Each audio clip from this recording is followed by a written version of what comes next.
வணக்கம்.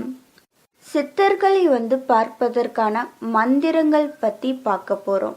முந்தைய காலத்தில் பார்த்தீங்கன்னா சித்தர்கள் இருப்பாங்க, அவங்களுக்கு சீடர்கள் இருப்பாங்க. ஸோ அப்போ இந்த சீடர்கள் தங்களுடைய குருவை வணங்கும் பொழுது அதில் ஒரு சூட்சமம் வச்சு தான் குருவை வணங்கி வந்திருக்காங்க.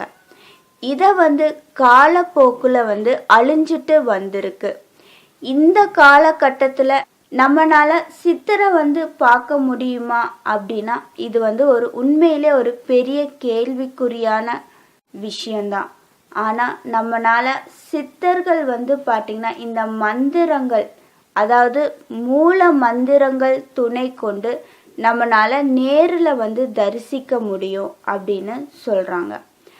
சித்தர்களை நம்ம நேரில் தரிசிக்கும் பொழுது அவங்க பார்த்திங்கன்னா சித்தருடைய உருவத்தில் தான் வருவாங்க அப்படின்றது நம்ம சொல்ல முடியாது. அவங்க எந்த உருவத்தில் வேணாலும் வரலாம். ஒரு அந்தணராகவோ ஒரு பறவைகளாகவோ ஏதாவது ஒரு உருவத்தில் நம்மளைய பார்ப்பாங்க. இந்த சித்தர் மந்திரத்தை சரியாக பயன்படுத்தும் பொழுதுதான் நமக்கு சித்தர் நம்மளுடைய கண்ணுக்கு தெரிவாங்க. நம்ம சித்தரை பார்க்கக்கூடிய மந்திரங்கள் சொல்லும் பொழுது நாம கிழக்கு முகமாக கீழே ஒரு விரிப்பை விரித்து உட்கார்ந்துருக்கணும். உட்கார்ந்து ஒரு தீபம் வைத்து அந்த தீபத்துடைய ஒளியை பார்த்து கொண்டு நம்ம இந்த மந்திரத்தை சொல்லணும். இந்த மந்திரத்தை நாம் டெய்லியும் பார்த்திங்கன்னா ஒரு 15 நிமிஷம் விளக்கை பார்த்து நம்ம சொல்லிட்டு வந்துட்டுருக்கணும். இதை நம்ம முறையாக செஞ்சிட்ருக்கும் பொழுது நம்மளுடைய கண்களுக்கு பார்த்திங்கன்னா சித்தர் தெரிய ஆரம்பிப்பாங்க. இது ஒரு பொதுவான மூல மந்திரம்.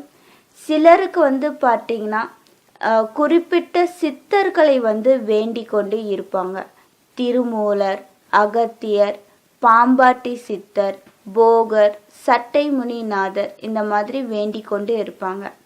அந்த மாதிரி நம்ம குறிப்பிட்டு ஏதாச்சும் சித்தரை பார்க்கணும் அப்படின்னு நினச்சோன்னா அப்போ நம்ம என்ன மாதிரியான மந்திரம் சொல்லணும்னா, ஓம் ஸ்ரீம் சித்தருடைய பெயர் சுவாமியே போற்றி அப்படின்னு சொல்லணும். ஒரு எடுத்துக்காட்டு என்னன்னு சொல்லி பார்த்தீங்கன்னா, ஓம் ஸ்ரீம் ரசவாதர் போகர் சுவாமியே போற்றி இப்படி சொல்லணும். நம்ம இது மாதிரி பார்த்தீங்கன்னா தினமும் ஒரு 108 தடவை நம்ம சொல்லிட்டு இருந்தோன்னா நமக்கு சித்தர்கள் கண்ணில் தெரியக்கூடிய வாய்ப்புகள் இருக்கு. அப்படி நமக்கு சித்தர்கள் கண்ணுக்கு தெரியும் பொழுது நம்ம அவங்களை கையெடுத்து கூப்பி வணங்கி அவங்களிடம் ஆசீர்வாதம் வாங்கிக்கணும். ஆசீர்வாதம் வாங்குவது மட்டும் இல்லாமல் அவரை நமக்கு குருவாக இருக்க சொல்லி ஏற்றுக்கிறதுக்கு நம்ம கேட்டு பணிவுடன் வணங்கினோன்னா நம்மளுடைய வாழ்க்கையில் அதுக்கப்புறம் எல்லாமே சித்தமாக நல்லதாக நடக்கும் என்கிறார்கள். நன்றி.